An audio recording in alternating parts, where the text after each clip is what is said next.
만드신 하나님 아버지를 내가 믿사오며 그 외아들 우리 주 예수 그리스도를 믿사오니 이는 성령으로 잉태하사 동정녀 마리아에게 나시고 본디오 빌라도에게 고난을 받으사 십자가에 못 박혀 죽으시고 장사한 지 사흘 만에 죽은 자 가운데서 다시 살아나시며 하늘에 오르사 전능하신 하나님 우편에 앉아 계시다가 저리로서 산자와 죽은 자를 심판하러 오시리라. 성령을 믿사오며 거룩한 공예와 성도가 서로 교통하는 것과 죄를 사하여 주시는 것과 몸이 다시 사는 것과 영원히 사는 것을 믿사옵나이다. 아멘.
그시마가 기뻐하며 하나하나 다른 일을 부욕해 하는 자 그시마가 기뻐하며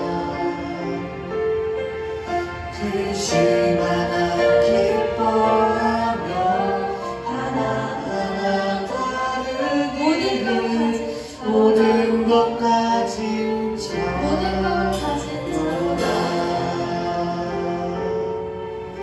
모든 것 가진 자로다.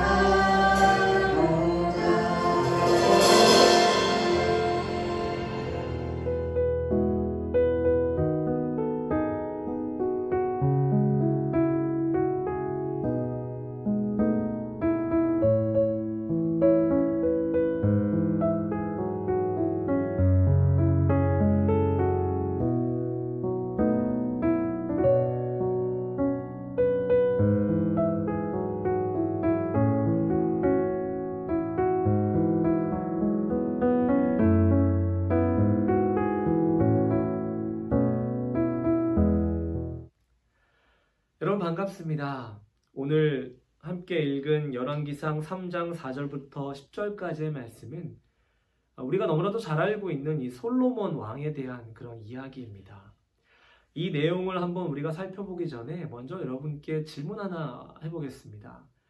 일전에 소녀시대라는 그런 걸그룹이 이 소원을 말해봐 라는 그런 노래를 부른 적이 있죠. 그래서 이 제목을 따서 많은 사람들이 상대방을 향해서 네 소원이 무엇냐 이렇게 질문했던 적이 참 많았던 것으로 기억을 하는데요. 여러분 만약에 하나님께서 여러분에게 소원이 무엇이냐라고 물으신다면 여러분은 어떤 소원을 하나님께 드리겠습니까? 저도 한번 생각해 봤습니다. 하나님께서 만약 저에게 소원이 무엇이냐라고 물으신다면 아마도 저는 지금까지 생각해 왔었던 많은 소원들을 하나도 빠짐없이 하나님께 다 드릴 것만 같습니다. 오늘 본문에 보니까 5절 말씀에 이 솔로몬의 꿈에 나타나신 하나님께서 내가 내게 무엇을 줄고 너는 구하라 라고 말씀하십니다. 바꿔 말하면 네 소원이 무엇이냐? 소원을 말하면 내가 들어주겠다. 지금 하나님께서 똑같은 말씀을 하고 계시다라는 겁니다. 그런데 참 놀라운 것은 이 하나님의 질문을 들은 솔로몬이 자기가 가지고 있던 소원을 하나님께 말씀을 드렸는데 오늘 보면 10절 말씀에 이런 말씀이 기록되어 있죠. 그 말씀이 주의 마음에 든지라 라고 말씀하십니다. 아마 하나님께서 솔로몬의 그 소원을 들으시고는 마음의 흡족함을 여기셨던 것 같습니다. 그럼 여러분, 솔로몬은 과연 어떤 소원을 하나님께 드렸기에 하나님께서 이토록 마음에 들었다라고 표현하신 것일까요? 그 솔로몬의 소원이 9절 말씀에 아주 분명하게 기록되어 있습니다. 우리 9절 말씀을 같이 한번 읽겠습니다. 9절입니다. 누가 주의 이 많은 백성을 재판할 수 있사오리이까? 듣는 마음을 종에게 주사 주의 백성을 재판하여 선악을 분별하게 하옵소서. 아멘. 여러분, 솔로몬이 구한 것은 무엇입니까? 두 가지가 기록되어 있는데 하나는 듣는 마음, 또 하나는 선악을 분별할 수 있는 마음이다 라고 말씀하고 있습니다. 솔로몬이 이때는 왕으로서의 첫 발걸음을 떼는 시기입니다. 그렇다고 한다면 왕으로서의 소원을 말할 수 있었지 않았을까요? 내가 나의 아버지 다윗보다 더 능력 있는 왕이 되게 해주시옵소서. 나의 아버지 다윗보다 더 뛰어난 지혜를 가진 왕이 되게 해주시옵소서.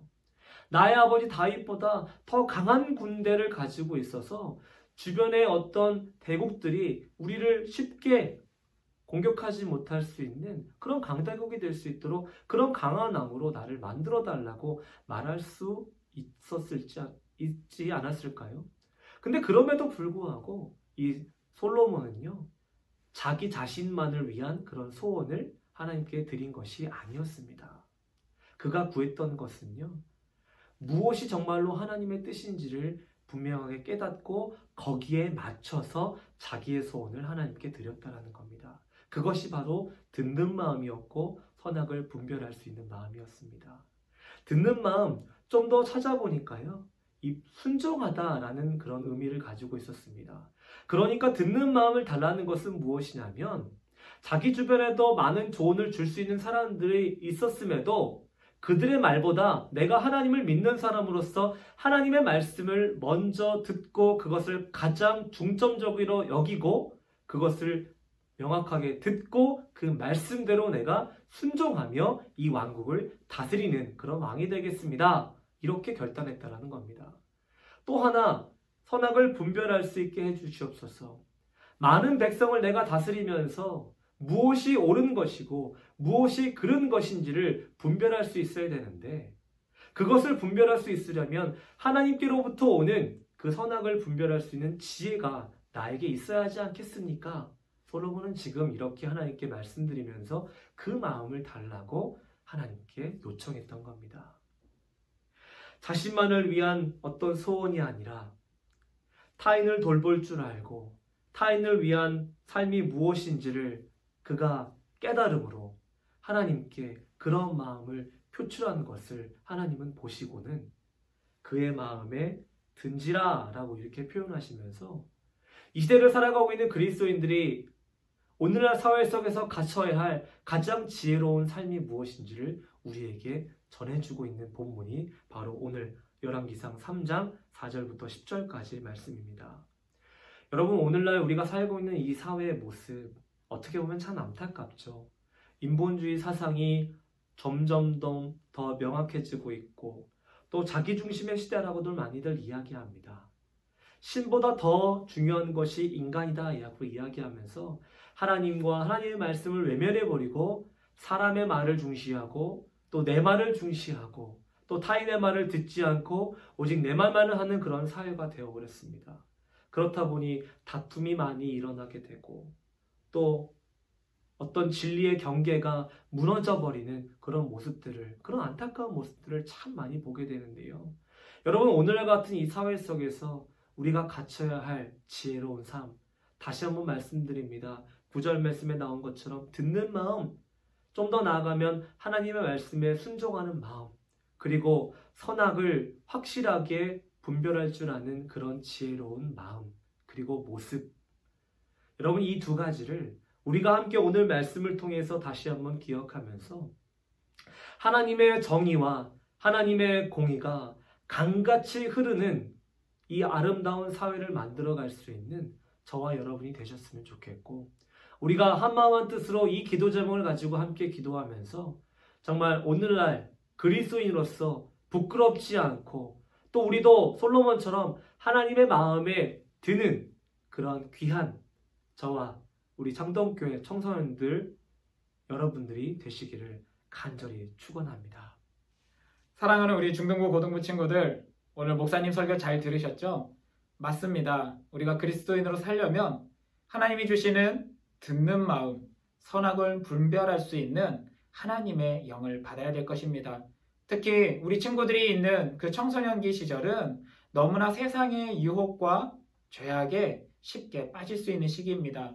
더욱 그리스도인답게 살기 위해서 하나님이 허락하시는 그 지혜로운 마음을 나에게 달라고 여러분 기도하시고 그 분별하는 지혜로운 마음을 통해서 이 땅 가운데서 하나님의 뜻을 온전히 이루어갈 수 있는 그런 우리 친구들 될 수 있기를 원합니다. 우리 같이 기도하겠습니다. 사랑해 주님, 감사합니다. 청소년기는 너무나 많은 유혹이 오고 그리고 또래 집단을 통해서 죄악의 길에 빠지기가 쉬운 때입니다. 그러나 주님, 사랑하는 우리 중등부, 고등부 친구들은 주님께서 주시는 지혜로운 마음, 선악을 분별할 수 있는 그 마음을 통하여 이 땅 가운데서 무엇이 하나님의 뜻이고 무엇이 피해야 될 일인지를 잘 분별하여 살아갈 수 있게 도와주시옵소서. 또한 그런 삶을 살아갈 때 이 세상의 삶이 힘들고 어렵지 않도록 사랑하는 우리 청소년들과 함께하여 주시고 이들에게 더욱 놀라운 은혜와 능력 그리고 지혜와 건강을 허락하여 주시옵소서.